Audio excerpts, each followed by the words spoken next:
Pak Suhadi, ini kan menarik Pak, perkembangan terbaru dari kasus Roy Suryo dan Tifa ini kan kayak mereka kayak membentur tembok ya, karena mereka pakai manuver Prapit ya. Tifa udah majukan Prapit, sebelumnya Roy Suryo berjilid-jilid Prapit. Sekarang kan mentok semua. Mau nggak mau mereka harus masuk ke pokok perkara. Nah ini menarik karena kan salah satu yang aktif menarasikan soal pentingnya Mahkamah Agung menerbitkan SEMA itu kan Pak Suhadi. Betul. Ya kan? Ya. Dan tim hukum Merah Putih. Ya. Bukan hanya aktif, kita kirim surat ke sana. Pak Suhadi dan THMP kirim surat ke MA dan betul. mendapatkan respon yang nggak lama kemudian kan? Ya, betul. Dan sekarang juga sudah melakukan judicial review ke Mahkamah Konstitusi. Betul. Gitu, Pak, ya. Ya. Nah ini kan SEMA nomor 3 tahun 2026 ini kan mengenai pelimpahan pokok perkara saat ada permohonan Prapit. Aturan ini berdampak langsung pada langkah hukum yang ditempuh oleh Roy Suryo dan Tifa. Karena salah satu poinnya Pak yang menarik itu kan pengajuan Prapit tidak serta-merta menghalangi pelimpahan dan pemeriksaan pokok perkara jika berkasnya sudah masuk ke pengadilan. Ya. Terus jika permohonan pra-peradilan didaftarkan setelah pokok perkara dilimpahkan atau mulai disidangkan, maka gugatan Prapit tersebut dinyatakan NO. Itu kan beberapa poin menarik Pak. Jadi ini gimana Pak gambaran besarnya ini soal SEMA dan soal Prapitnya Roy Suryo dan Tifa yang nabrak tembok itu Pak? Ya. Kalau Tifa kayaknya pernah kita bahas ya. Kemarin juga di sini di podcast ini ya. Saya katakan bahwa Tifa itu salah kamar mengajukan gugatan Prapit. Karena yang digugat itu status terdakwanya.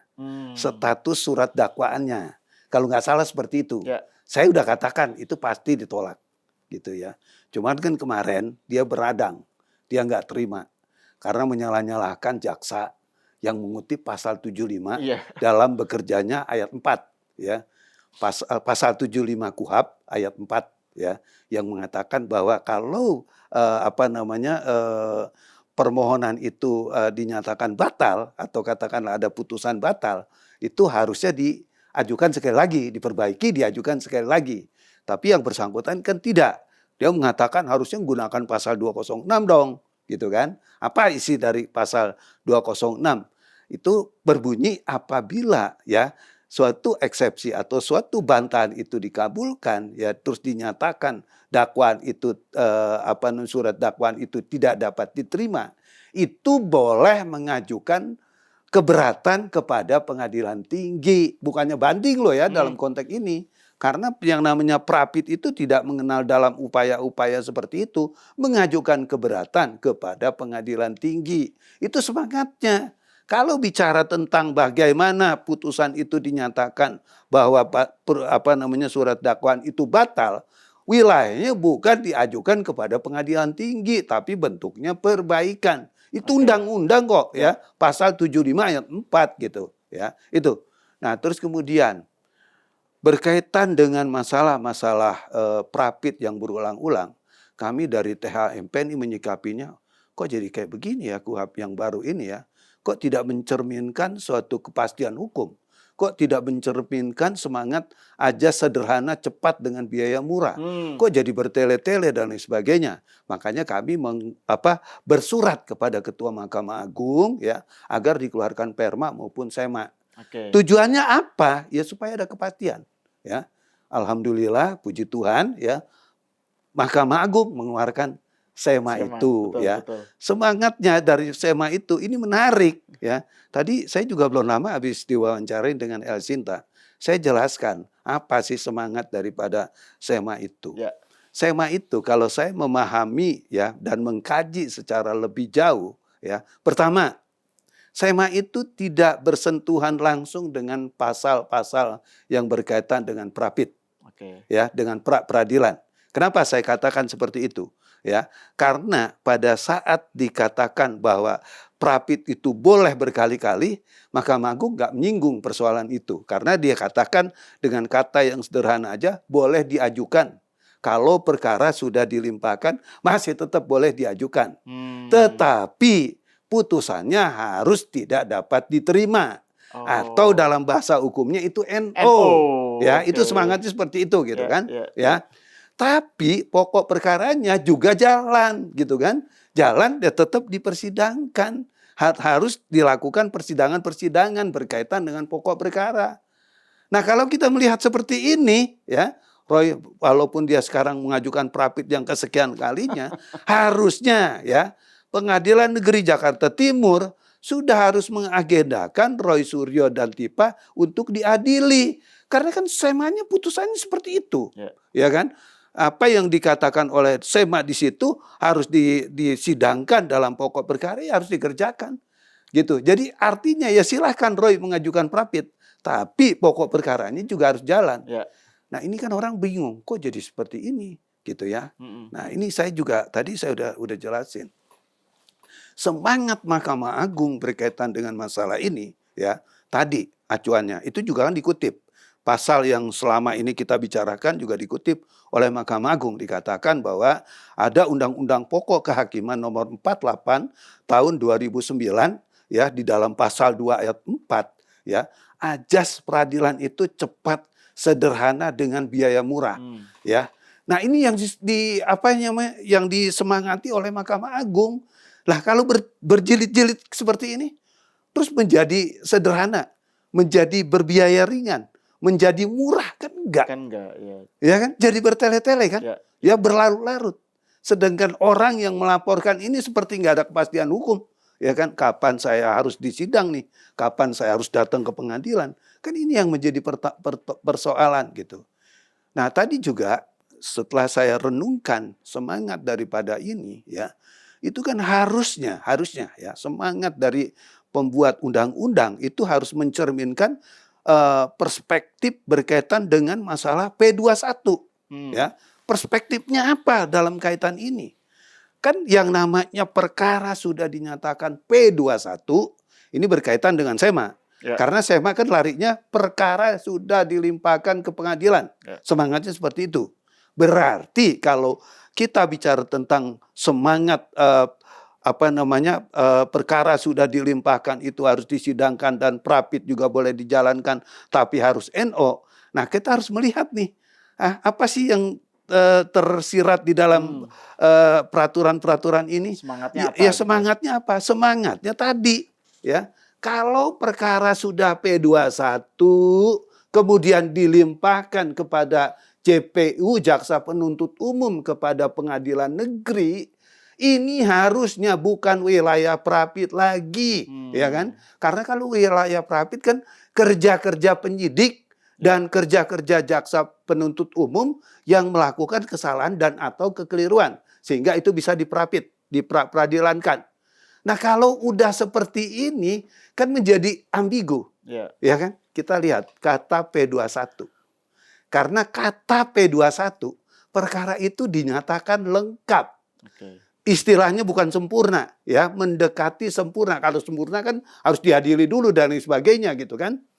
Nah kalau kita melihat kepada semangat kata P21 dan perkara itu lengkap, harusnya kan nggak boleh diutak-atik lagi dong. Kok bisa ada di prapit lagi? Tadi saya katakan di Sinta juga. Berarti kalau wilayah P21 perkara sudah dilimpahkan kepada oleh kejaksaan kepada pengadilan, berarti ambiar dong. Berarti perlu dipertanyakan dong. Apa makna dari P21? Orang perkara udah dinyatakan lengkap kok. Ya, artinya kan udah nggak ada ganggu gugat lagi gitu kan. Makanya itu yang disemangati oleh Mahkamah Agung. Ya, Mahkamah Agung berprinsip bahwa perkara begitu dilimpahkan kepada pengadilan itu adalah kewenangannya yudikatif, kewenangannya pengadilan yang nggak boleh diganggu gugat lagi. Nah ini kan jadi bukti tafsir kan, orang udah nyampe ke finish dibilangnya belum finish. Gimana ini pembuat undang-undang? Kan menurut saya agak sedikit blunder dong dalam persoalan ini. Ya Makanya kan? Finish loh. Kalau udah sampai ke pengadilan, sampai di pengadilan, itu udah selesai. Ya kan? Itu wilayah kerja siapa? Wilayah kerja pengadilan. Bukan lagi wilayah-wilayah yang dikatakan menjadi tafsiran dari kerja-kerja dari penyidik dan jaksa penuntut umum. Iya, iya, Karena sudah selesai, sudah diajukan. iya. Makanya semangatnya ya Mahkamah Agung melihat sema yang dikeluarkan ini, dia tidak menyinggung kepada pasal, dia menyinggung kepada ajas keberlakuan tadi. Oke. Ajas kepastian hukum. Kepastian hukumnya di mana? Ajas kepastian hukumnya perkara sudah masuk kepada pengadilan. Berarti wilayah kerjanya pengadilan. Ya, ya. Kok masih ada prapit lagi gitu kan? Ini kan ambigu dong melihatin persoalan ini. Ya. Itu salah satu juga pemikiran kami yang kami akan ajukan di Mahkamah Konstitusi. Oh, yang untuk supaya judicial ini review. jelas wilayahnya Ya, ya, ya. gitu kan. Kita bukan, sekali lagi, kami bukan membatasi dan atau mengutak-ngatik masalah prapit yang berkali-kali itu, bukan. Tetapi kita menyikapi kepastian hukum tadi. Ya prapit boleh dilakukan. Ya. Kan semangat Mahkamah Agung nggak menyinggung juga ya. Prapit itu harus sekali, 2 kali. Karena saya dibilang itu bukannya domainnya Mahkamah Agung menilai suatu undang-undang. Bukan. Jadi harusnya kalau memang mau dilakukan berkali-kali, ya sebelum perkara P21. Ya, ya, atau sebelum perkara dilimpahkan kepada pengadilan. Ya, itu kerja-kerja yang namanya prapit, gitu kan? Ya kalau memang itu masih dalam tahap penyidikan, siapa juga yang mau melarang kan? Ya. Penyidik kemarin nih salah nih menetapkan tersangka, ajukan dong sekali itu, seketika itu, bukan menunda-nunda sampai kemudian perkara mau dilimpahkan ke pengadilan, baru ribut prapit. Ya. Berarti itu kan cuma akal-akalan aja, ya kan? Bisa dikatakan itu akal bulus namanya, gitu kan? Nah ini Pak. Ini menarik nih. Ini mungkin perlu dipilah-pilah nih ureannya Pak. Kan ada 2 hal nih. Pertama soal SEMA, Perma, terus kemudian soal MK, Ya. soal langkah yang ditempuh oleh Pak Suhadi dan tim hukum Merah Putih untuk mengajukan judicial review tentang pasal-pasal tadi yang bisa membawa peluang bagi prapit berjilid-jilid itu. Ya. Nah, tapi sebelum itu Pak, soal SEMA dulu nih Pak. Kalau kita lihat urutannya, kan Pak Suhadi dengan tim hukum Merah Putih mengajukan surat ke Mahkamah Agung, ya kan? Dan ini timnya Tifa masih gencar prapit waktu itu, ya betul. kan? Terus kemudian SEMA muncul setelah surat dari Pak Suhadi, THMP, SEMA muncul dari Mahkamah Agung yang menyatakan mirip lah dengan yang diusulkan, dimintakan oleh Pak Suhadi, gitu ya, bahwa pra-peradilan itu jangan sampai menghambat pokok perkara. Gitu kan? Ya. Nah, terus kemudian timnya Tifa dan Roy Suryo, terutama Tifa, kan tadinya gencar bahwa mereka lah yang benar. Begitu muncul SEMA, mereka prapitnya ditolak kan Tifa. Terus mereka ini Pak, kami akan judicial review terhadap SEMA. Menurut Pak Suhadi gimana itu? Jadi gimana mereka melihat manuvernya kelompok sana itu Pak? Ya, kalau menurut saya baca dulu apa yang disebut dengan judicial review itu. Itu kan istilahnya menguji undang-undang, bukan menguji perma. Ya kan, kalau perma itu nggak bisa diuji dibawa ke Mahkamah Konstitusi. Karena kenapa? Ya, karena itu bukan undang-undang. Ya, kalau memang keberatan ajukan kepada Mahkamah Agung. Ya, bahwa SEMA ini nggak tepat. Tidak mempunyai dasar hukum dan lain sebagainya, itu kepada yang mengeluarkan surat gitu. Jadi bukannya kepada bukannya JR gitu ya. bukan kepada judicial review, tetapi berkaitan dengan masalah itu, yaitu tadi gitu.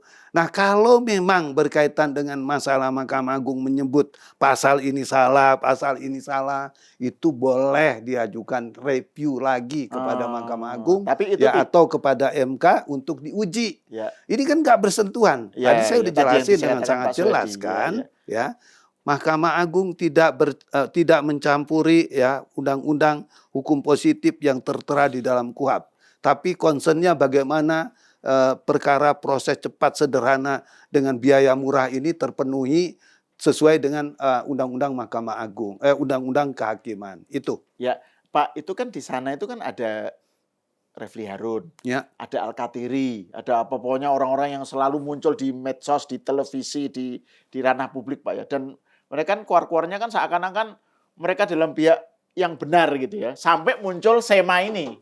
kayak itu kayak menampar narasi mereka. Betul. Menurut Pak Suyadi gimana tuh? Kenapa mereka kayak ngasih harapan palsu kepada Tifa dan Roy Suryo gitu? Kayak misalnya Refli, dia bilang kan itu sudah ibarat pohon sudah dicabut akarnya gitu kan, sampai Tifa kayaknya udah merasa menang gitu. Ternyata muncul Sema yang meluluhlantakkan narasi itu. Gimana menurut Pak Suyadi? Ya kalau saya melihat kalau mereka galau, mereka tidak puas dengan bunyi Sema itu wajar aja. Karena dulu kan dianggap ini mainan yang tidak akan berakhir kan. Oh. Tapi dengan adanya begini ada happy ending kan. Oke, Ya, happy endingnya apa? Ya mereka itu akan diadili gitu kan. Nah itu mereka yang nggak mau. Tadi kan kita juga udah ngomong ya. Ini yang ditakutkan oleh mereka. Ya karena Pak Jokowi juga udah menyiapkan pertanyaan tentunya kan itu. Seperti juga tadi dalam pertemuan. Ya nanti saya akan tanya, Pak Roy buktinya apa ijazah saya palsu? Tifa buktinya apa ijazah saya palsu? Itu nanti yang mereka nggak bisa jawab. Barangkali ya persoalan yang paling mengemuka dalam kasus ini adalah di sana. Dulu kan dia pikir kasus ini nggak berlanjut kan, karena ada orang-orang kuat nih di belakangnya gitu kan. Tapi ini terus berlanjut. Cuman saya juga dapat informasi nih ya, ini tetap oleh banyak kalangan elit-elit politik menginginkan perkara ini nggak maju. Ya, Roy Suryo diharapkan bisa bebas. Dan kalau itu terjadi, kita akan lawan. Karena ini penjoliman presiden loh yang lapor loh. Bagaimana hak orang-orang kecil seperti kita juga? Kalau sampai terjadi hal-hal yang seperti itu, kan berarti nggak mencerminkan rasa keadilan kan dalam kaitan ini gitu. Jadi kalau, nah kenapa juga? Ini saya mungkin mau gambarkan. Kenapa paket ijazah ini baik Pak Jokowi maupun Gibran ini terus digaungkan nih sama mereka? Kenapa? Ya, pertama ya supaya mereka Pak Jokowi dan Gibran ini tidak bisa kontestasi lagi di 2029 ya. Terus nama Pak Jokowi juga tergerus. Terus kenapa juga yang kedua? Karena tidak ada isu yang bisa diserang untuk kepentingan Pak Jokowi kecuali ijazah. Ijazah ini kan berhasil kan? Dulu katanya Pak Jokowi korupsi. Pak Jokowi kemarin juga Tempo kan salah satu datang ke sana katanya ada bunker di rumahnya ya kan yang menyimpan emas dan sebagainya. Dilihatin kan kemarin sampai ke belakang kan juga nggak ada gitu. Nah narasi-narasi yang mereka mau bangun ya itu semuanya gugur ya tanpa sebab. Tapi berkaitan dengan ijazah itu sangat elok, sangat luar biasa. Dan awet, gitu, animasi animo orang melihat dan menyikapi kasus ini terus menjadi gaung yang sangat seksi. Itu yang mereka lihat gitu. Dan ini nanti serangan kalau ini nggak selesai, serangan untuk di 2029 dihidupkan lagi oleh Roy yang lain. Kalau saya lihat begini, politik jadi sangat jahat menurut saya. Tidak memakai dan menggunakan kacamata yang normal. Dalam arti ya kalau memang lu nggak terpilih ya harusnya memang itu resiko gitu kan. Ya. Tentunya kan juga harus bertanya bagaimana saya untuk bisa terpilih. Bagaimana orang seperti juga Pak Jokowi dicintai banyak orang. Ya tentunya kan ada kerja-kerja besar yang memang bisa dinikmati oleh orang banyak. Kan seperti itu gitu kan. Jangan cerita-cerita murahan dan picisan kayak begini yang terus mau digoreng-goreng mereka gitu. Ya, nah itu Pak, kembali ke soal Sema itu. Jadi tadi yang Pak Suyadi bilang bahwa mereka nggak menyangka bahwa ternyata harus masuk ke pokok perkara. Itu saya bayangkan misalnya mereka itu pengennya kan ibarat ini ringnya ini sudah disediakan ya, ada harus masuk ke sidang pokok perkara. Mereka itu Prapit itu kan kayak muter-muter ring aja gitu kan. Mereka merasa bahwa mereka bisa bermanuver dengan nggak masuk ring. Iya, jadi nggak masuk ring tinju. Betul. Ternyata Sema, ayo masuk. Nah, itu ya Pak ya. Kira-kira kalau dibayangkan begitu kali Pak ya. Kira-kira seperti itu. Karena dia nggak nyangka kan, akhirnya saya suruh berantem juga nih gitu kan dengan Pak Jokowi gitu kan. Nah nah yang kedua soal MK ini Pak, mungkin perlu dijelaskan. Jadi kenapa Pak Suyadi, ini kan Sema katakan aja sudah perjuangan yang berhasil lah gitu ya. Soal MK ini, kenapa Pak Suyadi dan tim hukum Merah Putih tetap mengambil tindakan untuk mengajukan judicial review terkait KUHP mengenai Prapit ini, Pak?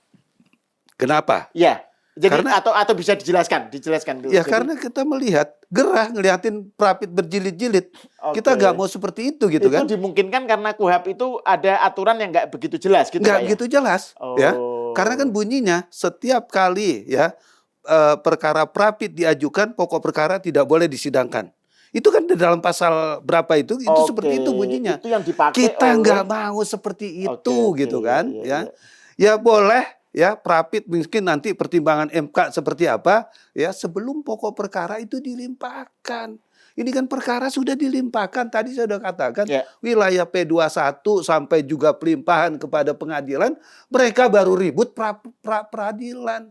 Loh di mana ajas daripada kepentingan hukum berkaitan dengan masalah ini kan menjadi ambiar Ya. menurut saya. Ya. Ya harusnya kalau memang kamu dirugikan berkaitan dengan masalah penyitaan, berkaitan dengan masalah penetapan tersangka, berkaitan dengan masalah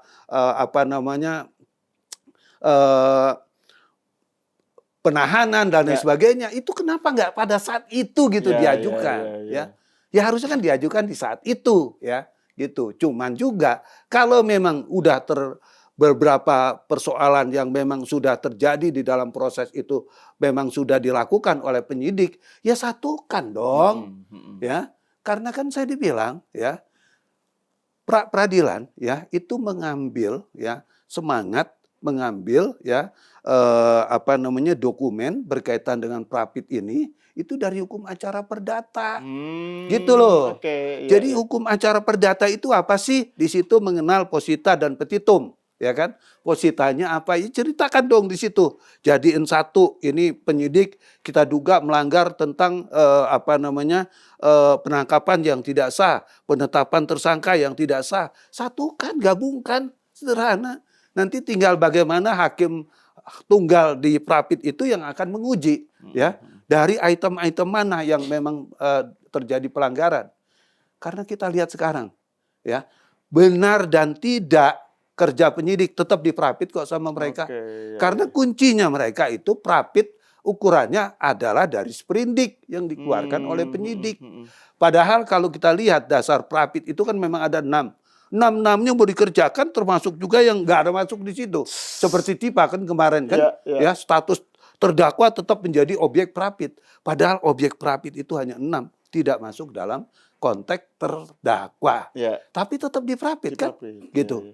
Nah terus juga, kok diterima ya? Kan padahal salah gitu. Nah ini kelemahan juga pengadilan, ya. Karena kan kita juga di dalam hukum acara perdata, tadi saya bilang kan mengakomodir berkaitan dengan hukum acara perdata nih, berkaitan dengan masalah Prapit. Jadi itu akomodasi dari hukum perdata diadopsi kepada hukum pidana, gitu kan, ya. Jadi hukum acaranya ya hukum acara perdata, gitu kan, ada posita dan petitum, ya. Nah kalau kita melihat dari kemarin Prapit yang diajukan oleh Tipa berkaitan dengan masalah status terdakwa kemudian tetap diajukan, ini memang semangat dari HIR, di mana hakim itu nggak boleh atau pengadilan itu nggak boleh menolak perkara. Kalau dikatakan nggak boleh menolak perkara, berarti perkara itu harus diterima, ya. Semangatnya seperti yang dikeluarkan oleh SMA ini, ya kan, harus diterima, kemudian diproses, ya disidangkan, terus kemudian diputus. Jadi nggak bisa nih nolak perkara gitu kan. Makanya kita juga berharap ini ada pemikiran-pemikiran dari Mahkamah Agung. Kita juga melihat ini satu kelemahan juga, karena setiap perkara diterima ini berbahayanya seperti ini. Cuman kemarin saya kebetulan ada kawan di Ketua Pengadilan Negeri, ini memang sekarang lagi digodok. Karena sering kali saya membicarakan masalah-masalah ini, setiap kali saya diwawancarain di El Sinta, kelemahan pengadilan seperti ini. Nah nanti itu akan ada sidang pendahuluan, ya, yang akan nanti diadili dalam perkara dismisal, ya kan. Ini perkara bisa diajukan ke persidangan atau tidak. Jangan sampai nanti perkara sudah diajukan persidangan tapi nanti akhirnya DNO karena kurang bukti dan lain sebagainya. Nah ini nanti semangat Mahkamah Agung itu kelihatannya akan ke sana. Oke, jadi ada screening dulu gitu Pak ya? Ada screening dulu, Ya, tidak semua perkara langsung disidangkan, langsung masuk ke pokok perkara.